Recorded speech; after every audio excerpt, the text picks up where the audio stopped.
বিশেষ করে স্ত্রীর নেগেটিভ এবং স্বামীর যদি পজিটিভ হয় সেক্ষেত্রে বিপত্তি ঘটতে পারে। আসসালামু আলাইকুম ওয়া রাহমাতুল্লাহ। প্রিয় দর্শক, আশা করি সবাই ভালো আছেন। আমি রাজ হোসাইন, চিকিৎসা প্রযুক্তিবিদ।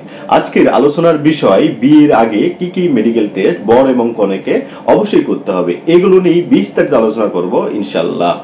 এবার আসি, কেন বিয়ের আগে এই টেস্টগুলো করা উচিত। বাইরের দেশে সারা স্বাস্থ্য সম্পর্কে অনেক তারা এগিয়ে, আমাদের দেশে অনেকেই আমরা এই সম্পর্কে পিছিয়ে রয়েছি।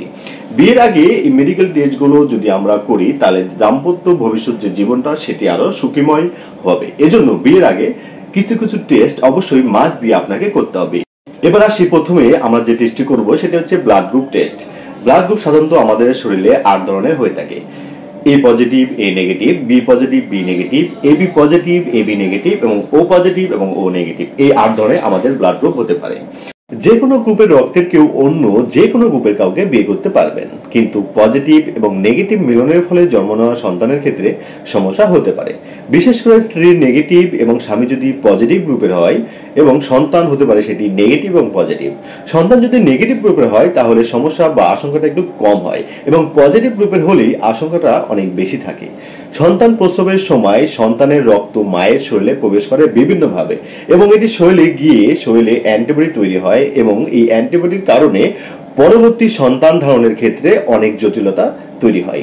এজন্য যদি কোনো ভুলবশত কারণে নেগেটিভ পজিটিভ বিয়ের ফলে সন্তান যদি রক্তের গ্রুপ পজিটিভ হয় সেক্ষেত্রে সন্তান হওয়ার সাথে সাথে মাকে একটি অ্যান্টিবডি ও অ্যান্টিবডির একটি ভ্যাকসিন দেওয়ানো উচিত।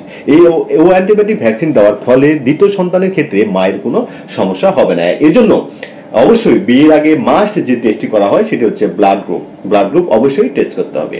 দ্বিতীয় যে পরীক্ষাটি বর এবং কনের উভয় করতে হয় সেটি হচ্ছে এইচআইভি টেস্ট। এইচআইভি টেস্ট করলে আমরা জানতে পারবো বর এবং কনের এইডস রয়েছে কিনা। তৃতীয় নম্বর যে টেস্টটি সেটি করতে হবে বর এবং কনের উভয়ে হেপাটাইটিস বি ভাইরাস রয়েছে কিনা। হেপাটাইটিস বি ভাইরাস রয়েছে কিনা এটি আমরা জানতে এইচবিএজি, এইচবিইএজি, এনটিএইচসিভি এরকম কয়েকটি আমরা হেপাটাইটিস বি ভাইরাস টেস্ট করতে পারি। 4 নম্বর যে টেস্টটি করতে হবে বর এবং কনের উভয়ের সেটা সিফিলিস বা গনোরিয়া রয়েছে কিনা এটি আমরা জানতে ভিডিআরএল বা সিফিলিস বা টিপিএইচএ টেস্ট করতে পারি। 5 নম্বর যে টেস্টটি অবশ্যই করতে হবে সেটা হরমোন টেস্ট। বর এবং কনের উভয়ের হরমোনে কোনো সমস্যা রয়েছে কিনা এটি আমরা জানতে টেস্টোস্টেরন, টিএসএইচ, প্রোল্যাকটিন, এফপি3, এফপি4 এগুলো টেস্ট আমরা বর এবং কনের উভয়ের করব। বিশেষ করে বরের সেমেনে পর্যাপ্ত পরিমাণ বা বন্ধ্যাত্ব কোনো সমস্যা রয়েছে কিনা এটি আমরা জানতে বরের ক্ষেত্রে সেমেন পরীক্ষা করা হবে এবং কনের ক্ষেত্রে কনের কোনো বন্ধ্যাত্বে কোনো সমস্যা রয়েছে কিনা এই জন্য জানতে ওভারির আলট্রাসোনোগ্রাম আমরা টেস্ট করতে পারি। সর্বশেষ যে টেস্টটি আমাদের মাস্ট বি করা উচিত সেটি হচ্ছে থ্যালাসেমিয়া পরীক্ষা। বিয়ের আগে হবু বর এবং কনের থ্যালাসেমিয়ার পরীক্ষা জরুরি। দুজনের মধ্যে একজনের শরীরেও যদি এই রোগ থাকে তাহলে সন্তানের ক্ষেত্রে এই রোগটি হতে পারে। তবে স্বামী স্ত্রী যে কোনো একজনের যদি থ্যালাসেমিয়া রোগ হয়ে থাকে তবে সন্তানের কোনো ক্ষতি হবে না। তবে স্বামী স্ত্রী যদি দুইজনের ক্ষেত্রেই থ্যালাসেমিয়া রোগ হয়ে থাকে তবে বাচ্চার থ্যালাসেমিয়া হওয়ার সম্ভাবনা 100% থাকে। এজন্য অবশ্যই বিয়ের আগে থ্যালাসেমিয়া টেস্ট অবশ্যই মাস্ট বি আমাদের করতে হবে। থ্যালাসেমিয়া টেস্ট কোনো সমস্যা রয়েছে কিনা এটি জানতে হিমোগ্লোবিন ইলেকট্রোপোয়েসিস টেস্টটি করতে হবে।